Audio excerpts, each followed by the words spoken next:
Chapter 3 The New Propagandists. Read by Alan Taylor Shearer. Who are the men who, without our realizing it, give us our ideas, tell us whom to admire and whom to despise, what to believe about the ownership of public utilities, about the tariff, about the price of rubber, about the Dawes Plan, about immigration, who tells us how our houses should be designed, what furniture we should put into them, what menus we should serve at our table, what kind of shirts we must wear, what sports we should indulge in, what plays we should see, what charities we should support, what pictures we should admire, what slang we should affect, and what jokes we should laugh at. If we set out the list of the men and women who, because of their position in public life, might fairly be called the moulders of public opinion, we could quickly arrive at an extended list of persons mentioned in Who's Who. It would obviously include the President of the United States and the members of his cabinet, the senators and the representatives in Congress, the governors of our 48 states, the presidents of the chambers of commerce of our 100 largest cities, and the chairman of the boards of directors of our 100 or more largest industrial corporations, the president of many of the labour unions affiliated in the American Federation of Labour, the national president of each of the national, professional and fraternal organisations, the president of each of the racial or language societies in the country, the 100 leading newspaper and magazine editors, the 50 most popular authors, the presidents of the 50 leading charitable organisations, the 20 leading theatrical or cinema producers, the 100 recognised leaders of fashion, the most popular and influential clergymen in the 100 leading cities, the presidents of our colleges and universities, and the foremost members of their faculties, the most powerful financiers in Wall Street, and the most noted amateurs of sport, and so on. Such a list would comprise several thousand persons, but it's well known that many of these leaders are themselves led, sometimes by persons whose names are known to few. Many a congressman, in framing his platform, follows the suggestions of the district boss whom few persons outside the political machine have ever heard of. Eloquent divines may have great influence on their communities, but often take their doctrines from a higher ecclesiastical authority. The presidents of chambers of commerce mould the thought of local businessmen concerning public issues, but the opinions which they promulgate are usually derived from some national authority. A presidential candidate may be drafted in response to overwhelming popular demand, but it is well known that his name may be decided upon by half a dozen men sitting around a table in a hotel room. In some instances, the power of invisible wire pullers is flagrant. The power of the invisible cabinet, which deliberated at the poker table in a certain little greenhouse in Washington, has become a national legend.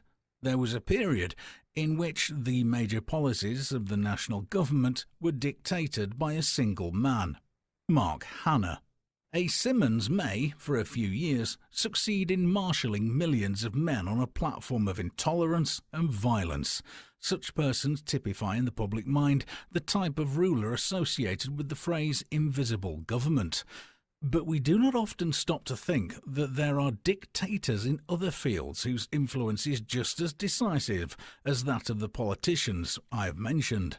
An Irene Castle can establish the fashion of short hair which dominates 9/10 of the women who make their pretense to being fashionable. Paris fashion leaders set the mode of the short skirt, for wearing which, 20 years ago, a woman would simply have been arrested and thrown into jail by the New York police, and the entire women's clothing industry, capitalized at hundreds of millions of dollars, must be reorganized to conform to their dictum. There are invisible rulers who control the destinies of millions. It is not generally realized to what extent the words and actions of our most influential public men are dictated by shrewd persons operating behind the scenes, nor, what is still more important, the extent to which our thoughts and habits are modified by authorities. In some departments of our daily life in which we imagine ourselves free agents, we're ruled by dictators exercising great power. A man buying a suit of clothes imagines that he is choosing, according to his taste and his personality, the kind of garment which he prefers. In reality, he may be obeying the orders of an anonymous gentleman tailor in London. This personage is the silent partner in a modest tailoring establishment, which is patronised by gentlemen of fashion and princes of the blood. He suggests to British noblemen and others a blue cloth instead of grey, 2 buttons instead of 3, or sleeves a quarter of an inch narrower than last season. The distinguished customer approves of the idea. But how does this affect John Smith of Topeka? The gentleman tailor is under contract with a certain large American firm which manufactures men's suits to send them instantly the designs of the suits chosen by the leaders of London fashion. Upon receiving the designs with specifications as to colour, weight and texture, the firm immediately places an order to the cloth makers for several $100,000 worth of cloth. The suits, made up according to the specifications, are then advertised as the latest fashion. The fashionable men in New York, Chicago, Boston and Philadelphia wear them. The Topeka man, recognising this leadership, does the same. Women are just as subject to the commands of invisible government as are men. A silk manufacturer seeking a new market for its product suggested to a large manufacturer of shoes that women's shoes should be covered with silk to match their dresses. The idea was adopted and systematically propagandized. A popular actress was persuaded to wear the shoes. The fashion spread. The shoe firm was ready with the supply to meet the created demand, and the silk company was ready with the silk for more shoes. The man who injected this idea into the shoe industry was ruling women in one department of their social lives. Different men rule us in the various departments of our lives. There may be one power behind the throne in politics, another in the manipulation of the federal discount rate, and still another in the dictation of next season's dancers. If there were a national invisible cabinet ruling our destinies, a thing which is not impossible to conceive of, it would work through certain group leaders on Tuesday for one purpose and through an entirely different set on Wednesday for another. The idea of invisible government is relative. There may be a handful of men who control the educational methods of the great majority of our schools, yet from another standpoint, every parent is a group leader with authority over his or her children. The invisible government tends to be concentrated in the hands of the few because of the expense of manipulating the social machinery which controls the opinions and habits of the masses. To advertise on a scale which will reach 50 million persons is expensive. To reach and persuade the group leaders who dictate the public's thoughts and actions is likewise expensive. For this reason, there is an increasing tendency to concentrate the functions of propaganda in the hands of the propaganda specialist. This specialist is more and more assuming a distinct place and function in our national life. New activities call for new nomenclature. The propagandist, who specializes in interpreting enterprises and ideas to the public and in interpreting the public to promulgators of new enterprises and ideas, has come to be known by the name of Public Relations Counsel. The new profession of public relations has grown up because of the increasing complexity of modern life and the consequent necessity for making the actions of one part of the public understandable to other sectors of the public. It is due to the increasing dependence of organised power of all sorts upon public opinion. Governments, whether they are monarchical, constitutional, democratic or communist, depend upon acquiescent public opinion for the success of their efforts and, in fact, government is only government by virtue of public acquiescence. Industries, public utilities, educational movements, indeed all groups representing any concept or product, whether they are majority or minority ideas, succeed only because of approving public opinion.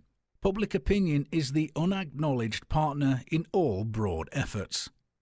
The Public Relations Council, then, is the agent who, working with modern media of communication and the group formations of society, brings an idea to the consciousness of the public. But he is a great deal more than that. He's concerned with courses of action, doctrines, systems and opinions, and the securing of public support for them. He's also concerned with tangible things, such as manufacturing and raw products. He's concerned with public utilities, with large trade groups and associations representing entire industries. He functions primarily as an advisor to his client, very much as a lawyer does. A lawyer concentrates on the legal aspects of his client's business. A counsel on public relations concentrates on the public contacts of his client's business. Every phase of his client's ideas, products or activities which may affect the public or in which the public may have an interest is part of his function. For instance, in the specific problems of the manufacturer, he examines the product, the markets, the way in which the public reacts to the product, and the attitude of the employees to the public and towards the product, and the cooperation of the distribution agencies. The Council on Public Relations, after he has examined all of these and other factors, endeavours to shape the actions of his client so that they will gain the interest, the approval, and the acceptance of the public.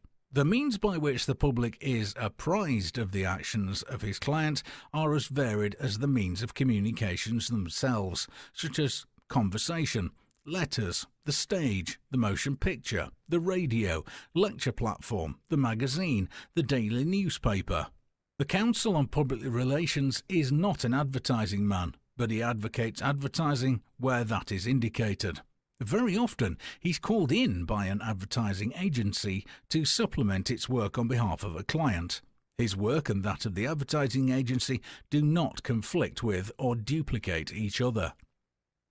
His first efforts are, naturally, devoted to analysing his client's problems and making sure that what he has to offer the public is something which the public accepts or can be brought to accept. It's futile to attempt to sell an idea or to prepare the ground for a product that's basically unsound. For example, an orphan asylum is worried by a falling off of its contributions and a puzzling attitude of indifference or hostility on the part of the public. The Council on Public Relations may discover upon analysis that the public, alive to modern sociological trends, subconsciously criticises the institution because it is not organised on the new cottage plan. He will advise modification of the client in this respect, or a railroad may be urged to put on a fast train for the sake of the prestige which it will lend to the road's name and hence to its stocks and bonds. If the corset makers, for instance, wish to bring their product into fashion again, he would unquestionably advertise that the plan was impossible, since women have definitely emancipated themselves from the old-style corset. Yet his fashion advisors might report that women might be persuaded to adopt a certain type of girdle which eliminated the unhealthful features of the corset. His next effort is to analyse his public. He studies the groups which must be reached, and the leaders through whom he may approach these groups. Social groups, economic groups, geographical groups, age groups, doctrinal groups, language groups, cultural groups, all these represent the divisions through which, on behalf of his client, he may talk to the public. Only after this double analysis has been made and the results collated has the time come for the next step. The formulation of policies governing the general practice, procedure and habits of the client in all those aspects in which he comes into contact with the public. And only when these policies have been agreed upon is it time for the fourth step. The first recognition of the distinct functions of the Public Relations Council arose, perhaps, in the early years of the present century as a result of the insurance scandals coincident with the muckraking of corporate finance in the popular magazines. The interests thus attacked suddenly realised that they were completely out of touch with the public they were professing to serve, and required expert advice to show them how they could understand the public and interpret themselves to it. The Metropolitan Life Insurance Company, prompted by the most fundamental self-interest, initiated a conscious, direct effort to change the attitude of the public towards insurance companies in general and toward itself in particular, to its profit and the public's benefit. It tried to make a majority movement of itself by getting the public to buy its policies. It reached the public at every point of its corporate and separate existences. To communities, it gave health surveys and expert counsel. To individuals, it gave health creeds and advice. Even the building in which the corporation was located was made a picturesque landmark to see and remember. In other words, to carry on the associative process. So this company came to have a broad general acceptance. The number and amount of its policies grew constantly as its broad contacts with society increased. Within a decade, many large corporations were enjoying public relations counsel under one title or another, for they had come to recognize that they depended upon public goodwill for their continued prosperity. It was no longer true that it was none of the public's business how the affairs of a corporation were managed. They were obliged to convince the public that they were conforming to its demands as to honesty and fairness. Thus, a corporation might discover that its labour policy was causing public resentment and might introduce a more enlightened policy solely for the sake of general goodwill. Or a department store, hunting for the cause of diminishing sales, might discover that its clerks had a reputation for bad manners and initiate formal instruction in courtesy and tact. The public relations expert may be known as public relations director or counsel. Often he's called secretary or vice president or director. Sometimes he's known as cabinet officer or commissioner. By whatever title he may be called, his function is well defined and his advice has definite bearing on the conduct of the group or individual with whom he is working. Many persons still believe that the Public Relations Counsel is a propagandist and nothing else, but on the contrary, the stage at which many suppose he starts his activities may actually be the stage at which he ends them. After the public and the client are thoroughly analysed and policies have been formulated, his work may be finished. In other cases, the work of the Public Relations Counsel must be continuous to be effective. For in many instances, only by a careful system of constant, thorough and frank information will the public understand and appreciate the value of what a merchant, educator or statesman is doing. The Council on Public Relations must maintain constant vigilance because inadequate information or false information from unknown sources may have results of enormous importance. A single false rumour or a critical moment may drive down the price of a corporation's stock, causing a loss of millions to stockholders. An air of secrecy or mystery about a corporation's financial dealings may breed a general suspicion capable of acting as an invisible drag on the company's whole dealings with the public. The Council on Public Relations must be in a position to deal effectively with rumours and suspicions, attempting to stop them at their source, counteracting them promptly with correct or more complete information through channels which will be most effective, or, best of all, establishing such relations of confidence in the concern's integrity that rumours and suspicions will have no opportunity to take root. His function may include the discovery of new markets, the existence of which have been unsuspected. If we accept public relations as a profession, we must also expect it to have both ideals and ethics. The ideal of the profession is a pragmatic one. It is to make the producer, whether that producer be a legislator making laws or a manufacturer making a commercial product, understand what the public wants and to make the public understand the objectives of the producer. In relation to industry, the ideal of the profession is to eliminate the waste and the friction that result when industry does things or makes things which its public does not want, or when the public does not understand what's being offered it. For example, The telephone companies maintain extensive public relations departments to explain what they're doing so that energy may not be burned up in the friction of misunderstanding. A detailed description, for example, of the immense and scientific care which the company takes to choose clearly understandable and distinguishable exchange names helps the public to appreciate the effort that is being made to give good service and stimulates it to cooperate with enunciating clearly. It aims to bring about an understanding between educators and educated, between government and people, between charitable institutions and contributors, between nation and nation.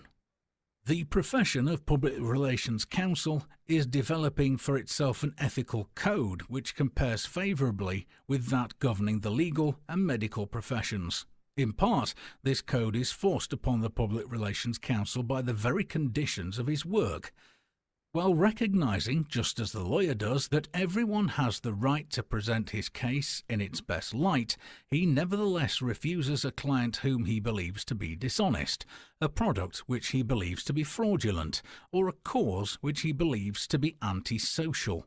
One reason for this is that even though a special pleader, he is not disassociated from the client in the public's mind. Another reason is that while he's pleading before the court of public opinion, he is at the same time trying to affect that court's judgments and actions. In law, the judge and jury hold the deciding balance of power. In public opinion, the Public Relations Counsel is judge and jury, because through his pleading of a case, the public may accede to his opinion and judgment. He does not accept a client whose interests conflict with those of another client. He does not accept a client whose case he believes to be hopeless or whose product he believes to be unmarketable. He should be candid in his dealings. It must be repeated that his business is not to fool or hoodwink the public. If he were to get such a reputation, his usefulness in his profession would be at an end. When he is sending out propaganda material, it's clearly labelled as to source.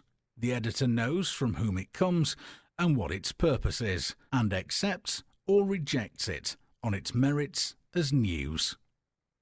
End of chapter 3.